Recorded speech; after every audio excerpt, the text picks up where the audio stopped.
Good evening.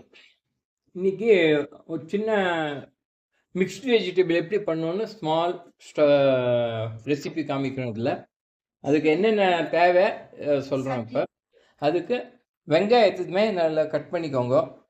Next கேப்சிகான் இது மாதிரி cut பண்ணிக்கோங்க. அடுத்தது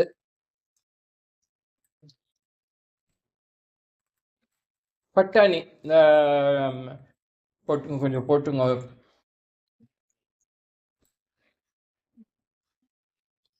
பட்டாணி பச்சி கொஞ்சம் ஃப்ரை பண்ண காலிஃப்ளவர் எண்ணெயில் கொஞ்சம் ஃப்ரை பண்ணிவிட்டு கொஞ்சம் காலிஃப்ளவர் மாதிரி போட்டுக்கோங்க. ஏன்னா இல்லாட்டா வேகாது. அதுக்காக கொஞ்சம் முதல்ல ஃப்ரை பண்ணி போட்டுனா கொஞ்சம் நல்லா வெந்துக்கும். அப்புறம் ஜிஞ்சர் பேஸ்ட், அது ஜிஞ்சர் பேஸ்ட் போட்டுக்கோங்க. நெக்ஸ்ட்டு டொமேட்டோ பியூரி போட்டுக்கோங்க. அது ஒரு 2 டேபிள் ஸ்பூன் இருக்குமா. 2 தக்காளி நல்லா பியூரியாக பண்ணி போட்டுக்கோங்க.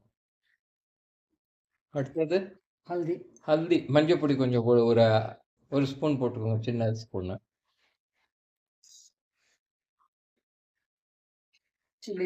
சில்லி பவுடர்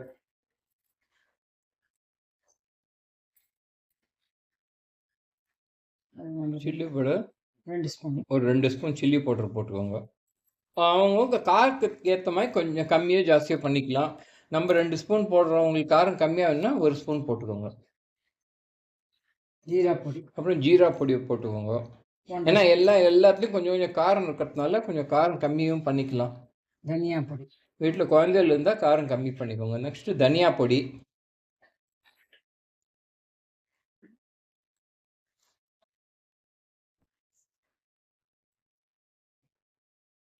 அடுத்து டேபிள் சால்ட் உங்கள் தேவைக்கேற்ற taste, as per your taste தேவைக்கேற்ற உப்பு போட்டுக்கோங்க. கொத்தமல்லி நல்லா முதல்ல இது மாதிரி கட் பண்ணி வச்சுக்கோங்க. அதையும் போட்டுடுங்க. போட்டு எல்லாத்தையும் ஒன்றா மிக்ஸ் பண்ணிக்கோங்க.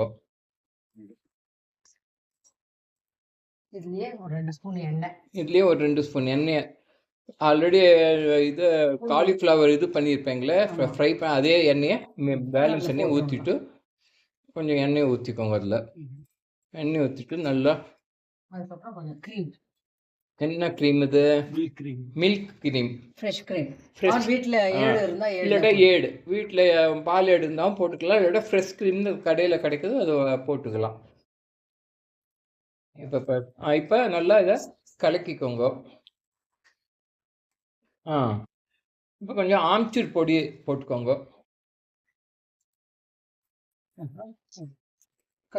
கஸ்தூரி மேத்தி கொஞ்சம் போட்டுக்கோங்க. அவ்வளோதான், இதுதான் வெஜிடபிள்.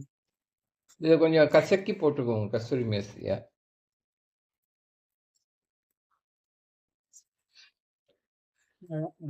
நல்லா மிக்ஸ் பண்ணிட்டு வச்சுக்கோங்க. இதெல்லாம் போட்டு பச்சையாக மிக்ஸ் பண்ணிடணும். அப்புறமா எண்ணெய் போட்டு லைட்டாக வதக்கினா ஆச்சு. ஸோ இது 5 மினிட்ஸில் எண்ணெய் முதல்ல ஊற்றி பண்ணுறது டிஃப்ரெண்ட்டு. இது முதலே எல்லாத்தையும் பச்சையாக போட்டு மிக்ஸ் பண்ணிவிட்டு எண்ணெயை ஊற்றி ஒரு வதக்கினா 5 நிமிஷத்தில் முடிஞ்சிடும் இந்த சப்ஜி. இது புல்காக்கு செட் ஆகுமா? புல்கா, சப்பாத்தி, ஆலு பரோட்டா எல்லாத்துக்கும் செட் ஆகும். இது நைட்டு சாப்பாடுக்கலாம்.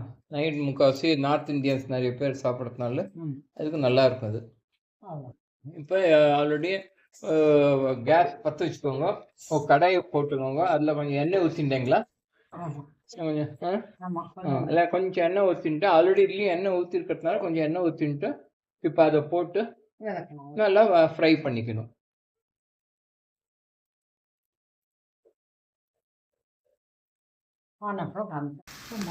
கொஞ்சம் கடாயில் போட்டு ஒரு 5 மினிட்ஸ் ஃப்ரை பண்ணுமா. 5 மினிட்ஸ் ஃப்ரை பண்ணிவிட்டு இறக்கிடணும். இது இப்போ மாவு பிசைகிற இது டவு நீடர். இதை போட்டு பாருங்கள், இதுலேயே போட்டு சப்பாத்தி மாவு கையால் பிசைறது பதில் இதில் போட்டு பிசைஞ்சிடுவோம். பிசைஞ்சிட்டு புல்கா சப்பாத்தி என்னன்னா பண்ணிக்கலாம். ஆச்சு, இல்லையே உப்பு எல்லாம் போட்டாச்சு.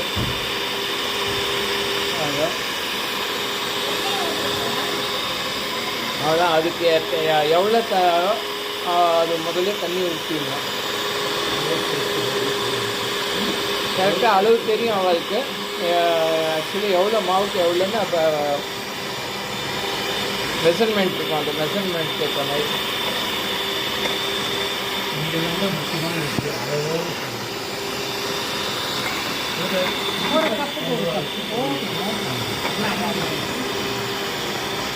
ஒரு மாவு ஒரு மாதிரி இருக்கா.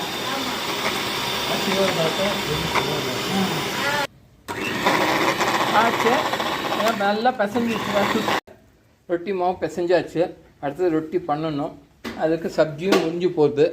உங்களுக்கு ஃபைனலாக உங்களுக்கு சப்ஜியை எடுத்து ஒரு பிளேட்டில் வச்சு போட்டு காமிக்கிறோம். சப்ஜியும் முடிஞ்சிடுச்சு, அவ்வளோதான். நீங்களும் பண்ணி வீட்டில் பாருங்க. இது ஆயிடுச்சு. இன்றைக்கி புல்கா வித் சப்ஜி இப்படி வச்சு சாப்பிட்லாம். நீங்களும் வீட்டில் பண்ணி சாப்பிட்டுட்டு எப்படி இருந்தது டேஸ்ட்டுன்னு நம்ம கமெண்ட்டில் சொல்லுங்கள். தேங்க்யூ இந்த வீடியோ பார்த்ததுக்கு. அடுத்த வீடியோவில் இன்னொரு நாள் புது வீடியோவில் வரும். தேங்க்யூ, பாய்.